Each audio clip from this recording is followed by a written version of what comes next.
البيبي وهو نازل بيتعصر عصرة بيطلّع فيها كل السوائل اللي في الرئة. ولدت طبيعي بعد معافرة 9 شهور من الحمل، ألف مبروك. تعالي يالّا أقول لِك إيه فوايد الولادة الطبيعية للبيبي وليكِ. أهم فوايد ليكِ بقى إن الحمد لله هنخرج من المستشفى بسرعة، فترة نقاهة أقل، كمان ما فيش التصاقات في البطن ومش خايفين عليكِ من الولادة اللي جاية. أمّا بقى بالنسبة للبيبي واحد ده الطريق اللي ربنا خلقه، فده أكيد أحسن شيء. تاني حاجة البيبي وهو نازل بيتعصر عصرة بيطلّع فيها كل السوائل اللي في الرئة.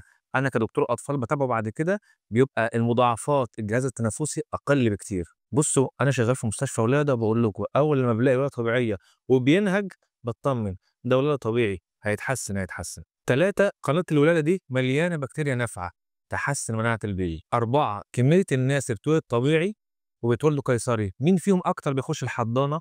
الطبيعي أقل. 5 برضه في نفس العصرة، العصرة بتاعة البيبي دي لمّا يتولد وهي طبيعية بتنشّط عنده الدورة الدموية. 6 بقى ودي أهم حاجة الاستثمار بتاعنا، الرضاعة الطبيعية، اللي نازل معصور بيطلع عايز يرضع على طول، غير بتاع القيصري، اللي أمه بتطلع عندها جرح القيصرية وبعد كده مش قادرة ترضع، لإن الألم بيقلل الرضاعة. طوّلت عليكم بس آخر واحدة معلش. 7 الارتباط بينِك وبينه بيطلع على طول صاحية skin to skin وممكن يرضع كمان.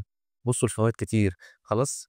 طب أنا ولدت قيصري أعمل إيه؟ كل ده فاتني؟ لأ، كل ده ما فاتكيش، لو دكتور النسا قال لِك قيصري يبقى أنتِ ما ينفعلكيش غير القيصري.